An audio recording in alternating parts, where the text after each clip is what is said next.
Hello everyone, welcome to Arpita Sharma classes. I am Preeti Singh, your educator, and today we will be studying DPSP, that is Directive Principle of State Policy for your upcoming UPSC prelim examination. The PDF of this lecture will be uploaded on our Telegram channel Simplify UPSC with Ease, and the link is given below in the description box. So before we begin, here is a small announcement, dear students. Unacademy Plus has started T20 Daily Current Affairs Test Series, and this test series will be free at 7:30 p.m. There will be 20 questions in 20 minutes and test analysis by top Unacademy educators. This is the largest online test daily free test series on current affairs for UPSC CSC aspirants. This will have there will be a question from recent topics for the upcoming UPSC examination. The tests are created by the top Unacademy educator. Detailed analysis for all the tests by top educators like Atish Mathur and Anand Agarwal in order to improve your command and clear all your doubts. Ranking for the test would be provided if you take up the test live, and the test paper would be available in both Hindi as well as in the English. To enroll for free, link is given below in the description box. You can join. Now moving towards our topic, that is DPSP, Directive Principle of State Policy. Today we will be dealing DPSP, what is the meaning of DPSP, its feature and classification. So first of all, let's understand that in which part of constitution it is incorporated. Basically DPSP जो है हमारे constitution के part 4 में incorporated है, that is from article 36 to 51. जैसे अगर fundamental rights की बात करें तो वो है हमारा बेसिकली 12 टू 35 तक. वैसे हमारा डीपीएसपी जो है वो पार्ट 4 में है. पार्ट 3 हमारा फंडामेंटल राइट्स है. इन पार्ट 4 जो हमारा डीपीएसपी है एंड पार्ट 4A जो हमारा फंडामेंटल ड्यूटीज़ है. तो डीपीएसपी जो है बेसिकली इसमें आर्टिकल 36 टू 51 आते हैं. एंड बहुत से, जैसे आपको मैं हमेशा बताती हूँ कि जितने भी हमारे यहाँ आर्टिकल्स हैं हम लोग कहीं ना कहीं से जो इंपॉर्टेंट टॉपिक्स होते हैं हम लोग बोरो किए हैं. तो वैसे ही अगर डीपीएसपी के बारे में बात करें तो ये हम लोग इरिस कॉन्स्टिट्यूशन से लिए हैं. और डॉक्टर भीमराव अम्बेडकर इसको बोलते हैं कि ये बहुत ही it is a novel feature of constitution. Means इसका जो इम्पोर्टेंट है, ये सॉल है हमारे कॉन्स्टिट्यूशन का. कौन साइंस है? ग्रेविनी ऑस्टिन जो थे इसको बोले कि जो डीपीएसपी है बेसिकली कौन साइंस है हमारे कॉन्स्टिट्यूशन का. जैसे कि अगर आप बात करें फंडामेंटल राइट्स या डीपीएसपी, तो फंडामेंटल राइट्स जो है बेसिकली उसका मकसद क्या है कि लोगों को कुछ राइट्स मिले जिसकी वजह से उन्हें फ्रीडम, अच्छे अपनी लिबर्टी को इंजॉय करे, अपने राइट्स को इंजॉय करे, और उसको कोई वो उसको कोई छीन नहीं सकता. वैसे डीपीएसपी जो ये स्टेट पे कुछ रूल्स एंड कुछ रेगुलेशन, कुछ इंस्ट्रक्शन लगाता है जिसके बेसिस पे स्टेट जो है कोई भी गलत काम नहीं करता है, कोई भी गलत लॉ नहीं पास करता है, कोई पॉलिसी नहीं बनाता है जिससे कि किसी के भी फंडामेंटल राइट्स वायलेट हो, या सबको लिबर्टी, इक्वालिटी, फ्रेटर्निटी का जो कंसेप्ट है सबको इक्वल मिले. सो यही बोला जाता है कि डीपीएसपी फंडामेंटल राइट्स के साथ जो ये दोनों कॉन्स्टिट्यूशन की फिलॉसफी को कंटेन करते हैं एंड दोनों ही हमारे कॉन्स्टिट्यूशन का सॉल है. मीन्स अगर फंडामेंटल राइट्स नहीं होता तो यहाँ पे फिर इक्वालिटी का कंसेप्ट बस नॉर्मल जैसे राइट्स होते हैं ह्यूमन राइट्स वैसे ही रह जाते हैं, या फिर फ्रीडम वाला कंसेप्ट है तो कोई भी उसको बार बार अपना चेंज ला सकते हैं, उसको अमेंड कर सकते थे. बट जैसे ही हमारा डीपीएसपी आया वहाँ से कंसेप्ट चेंज हो गया. अब लोग देखते हैं कि डीपीएसपी जो है इसका डिफरेंट फीचर्स क्या है. तो मोस्ट इंपॉर्टेंट फीचर्स क्या है, ये जो आपका डीपीएसपी है ये स्टेट के आइडियल्स को शो करता है. जैसे कि स्टेट्स को ना इंस्ट्रक्शन देता है. जैसे कि स्टेट में, जैसे हमें पता है स्टेट में लेजिस्लेटिव, एग्जीक्यूटिव या एडमिनिस्ट्रेटिव मैटर्स जो होते हैं उनके ऊपर एक इंस्ट्रक्शन लगाता है. That's why it is also known as instrument of instructions for the state.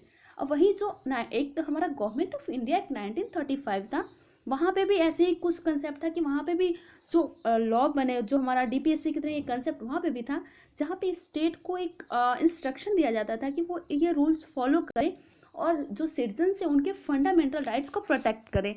हम लोग देखते हैं कि जो हमारा डीपीएसपी जो है ये बहुत ही इंपॉर्टेंट है from the point of economic, social and political, तीनों ही तरफ से. जैसे डेमोक्रेटिक कंट्री में मोस्ट इंपॉर्टेंट चीज़ क्या होता है? Justice, liberty, equality and fraternity.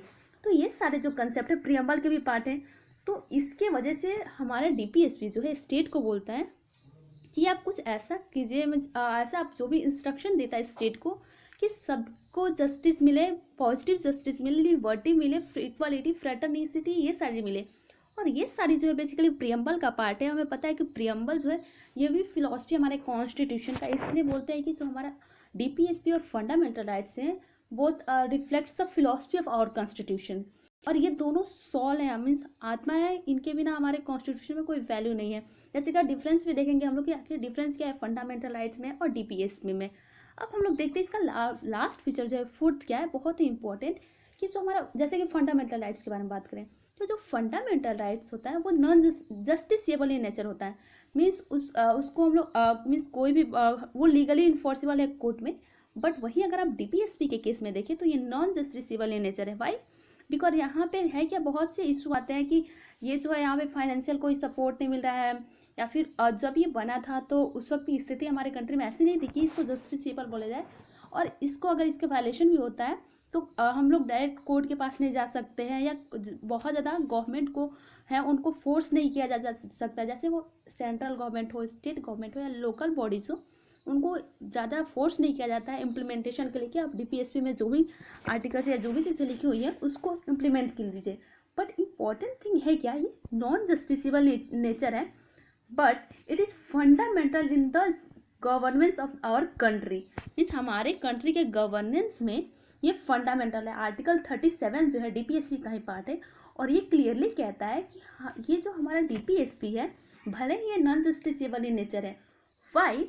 ये है बेसिकली हमारे कंट्री में, हमारे गवर्नमेंट्स में जो ये फंडामेंटल, हमारे गवर्नमेंट्स ऑफ कंट्री में फंडामेंटल इन नेचर है, और ड्यूटी, ये स्टेट की ड्यूटी है कि वो ऐसे लॉ बनाए जो डीपीएसपी को फॉलो करे। दैट्स वाई नॉन जस्टिसेबल होने के बावजूद भी ये बहुत ही इंपॉर्टेंट है हमारा डीपीएसपी।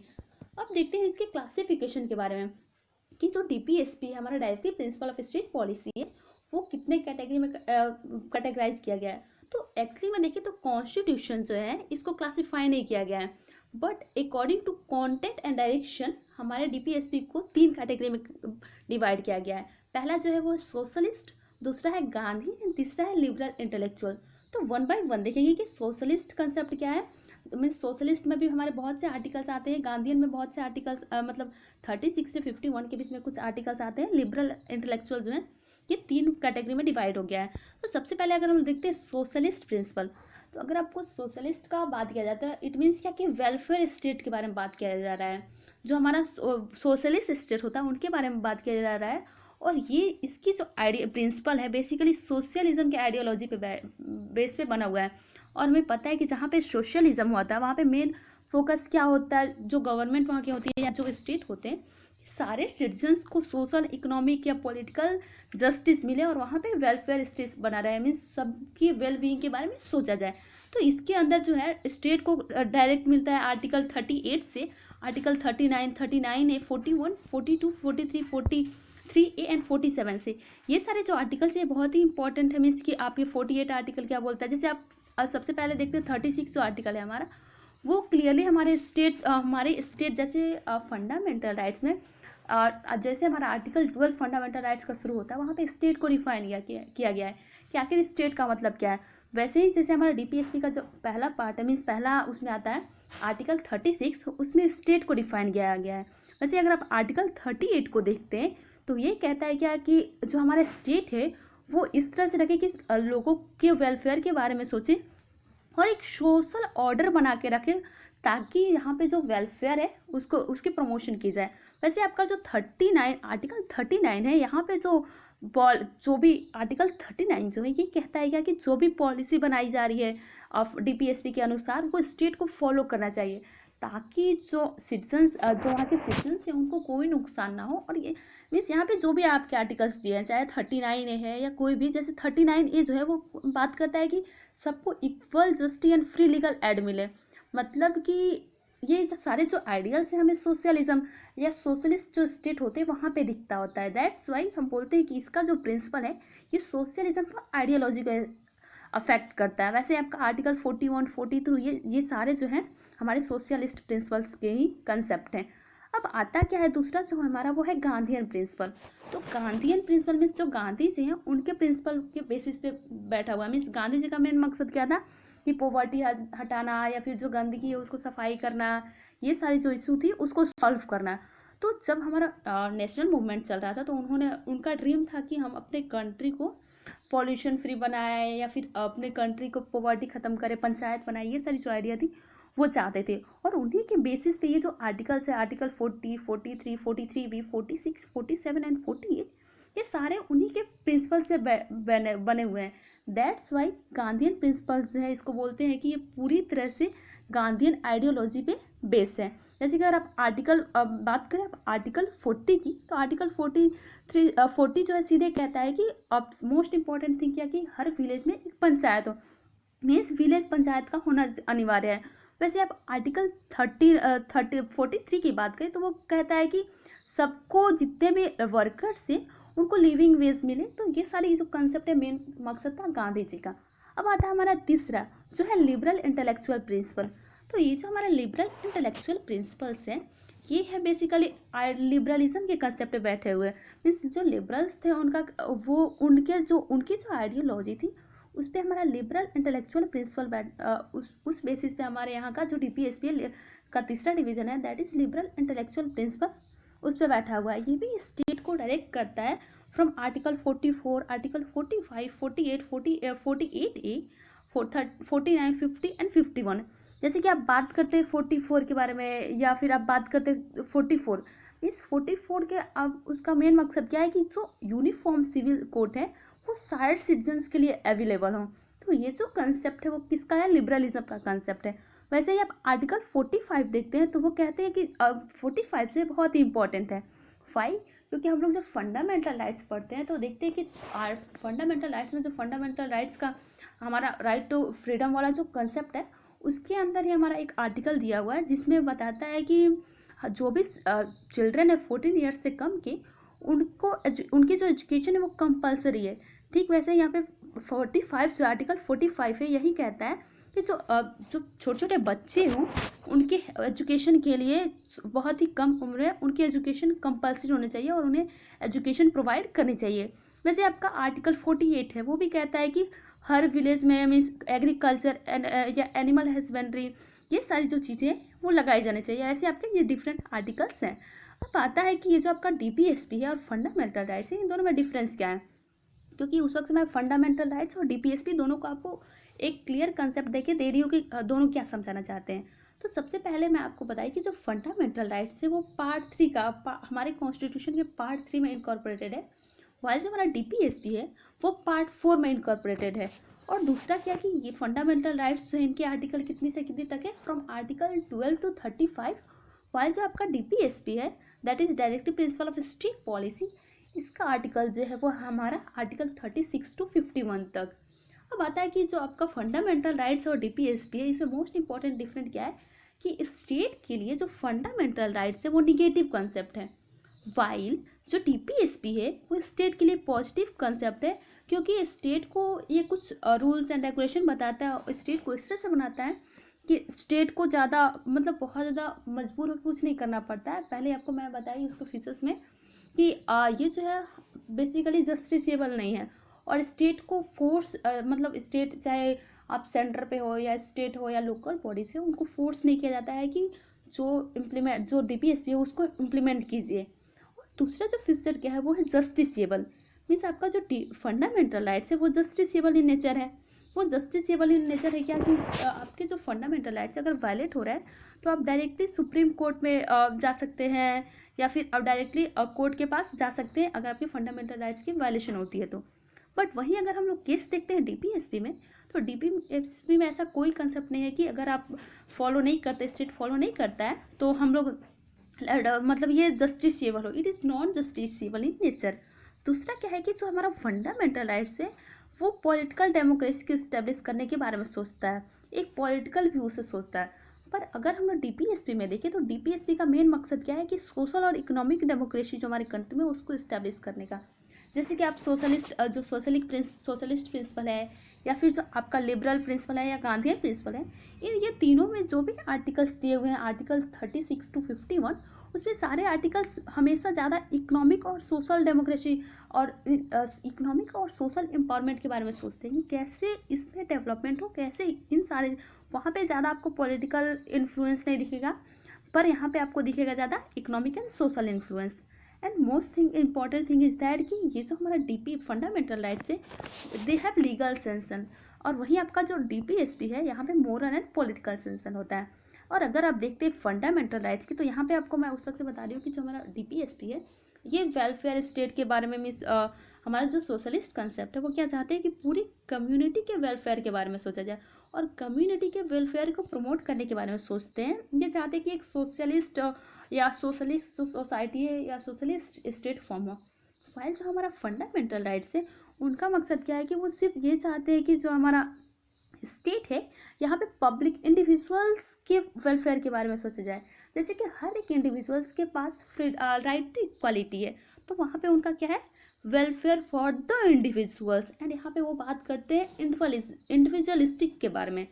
और मोस्ट इंपॉर्टेंट थिंग क्या है कि जो हमारा फंडामेंटल राइट्स है, यहाँ पे आपको कोई लीगल मतलब कोई आपको लीगल या उसको इन्फोर्स करने के लिए आपको कोई ज़्यादा प्रोसेस नहीं चाहिए होता है, वो ऑटोमेटिकली इन्फोर्स हो जाता है। पर वहीं अगर जब केस आता है हमारे डीपीएसपी का, तो वहाँ पे कुछ रूल्स होते हैं, कुछ रेगुलेशंस होते हैं, कुछ लेजिस्लेशन होते हैं फॉर देयर इम्प्लीमेंटेशन।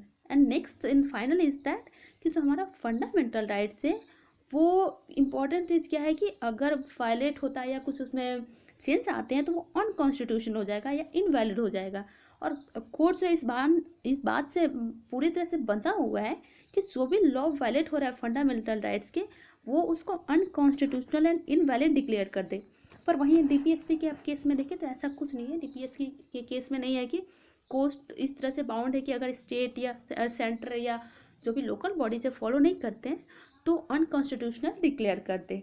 सो ये जो है हमारा फंडामेंटल राइट्स और डीपीएसपी के बारे में इंपॉर्टेंट चीज़ आपको बताती हूँ कि मैंने जितनी भी आर्टिकल्स आपको बताई कि आर्टिकल 36, 37, 38, तो ये सारे जो है बेसिकली सारे आर्टिकल्स जो थे हमारे ओरिजिनली जब डीपीएसपी आया था वहाँ पे नहीं थे, बट जैसे जैसे अमेंडमेंट होते गए डिफरेंट आर्टिकल्स ऐड होते गए। जैसे जब 42nd अमेंडमेंट एक्ट हुआ means 42nd amendment act of 1973, उस वक्त 4 इंपॉर्टेंट डीपीएसपी ऐड किया गया। जैसे कि आर्टिकल 39, आर्टिकल 43 है, 48A और दूसरा जो है 39A है। ये 4 थे जो हमारे 42nd अमेंडमेंट एक्ट से ऐड किए गए। वैसे जब 44th अमेंडमेंट एक्ट आया तो वहाँ पे आर्टिकल 38 ऐड हुआ, मीन्स जहाँ पे बात किया गया कि जो हमारा स्टेट है वहाँ पे जो मिनिमम वेजेस का जो कंसेप्ट है और लेबर है उनके वेलफेयर के बारे में कुछ सोचा जाए। फिर वैसे जब अगेन हमारा 2002 में 86th अमेंडमेंट एक्ट हुआ, वहाँ पे आर्टिकल 45 को ऐड किया गया। दैट वाज जो हमारे फंडामेंटल राइट्स था आर्टिकल 21A। वैसे आपका 97th अमेंडमेंट एक्ट हुआ 2011 का, वहाँ पे भी आपके आर्टिकल 43B को ऐड किया गया। तो ओरिजिनली जितने भी हमारे आर्टिकल्स अभी दिख रहे हैं वो सारे नहीं थे, बट टाइम टू टाइम ये जो सारे आर्टिकल्स हैं वो ऐड किए गए। तो ये जो हमारा फंडामेंटल राइट्स के डीपीएसपी के बारे में है। और अगर इसके हम लोग क्रिटिसिज्म के बारे में बात करें कि आखिर क्रिटिसिज्म क्या है, मोस्ट इंपॉर्टेंट आप फंडामेंटल राइट्स और इन दोनों के डिफरेंस से निकाल सकते हैं कि ये जो आपका डीपीएसपी है वो नो लीगल फोर्स है। और इम्पॉर्टेंट थिंग इज दैट कि it is illogical arrange and it is so conservative and constitutional conflict between state and centre या फिर प्रेसिडेंट प्राइम मिनिस्टर, क्योंकि इम्प्लीमेंटेशन के वक्त सारी प्रॉब्लम्स आएगी जिसकी वजह से कन्फ्लिक्ट होने के चांसेस ज़्यादा होते हैं। और ऑल्सो यहाँ पे कोई भी लीगल फोर्स नहीं है, ना ही यहाँ पे कोई अरेंजमेंट अच्छे से है, मीन्स इलॉजिकली अरेंज्ड है, इट इज़ सो कंजर्वेटिव। सो ये इसका क्रिटिसिज्म है डिफरेंट। यहाँ पे मैं पीपीटी तो बस फंडामेंटल राइट्स एंड डीपीएसपी तक बनाई हूँ। I hope you all guys understand. तो thank you so much everyone for watching my video.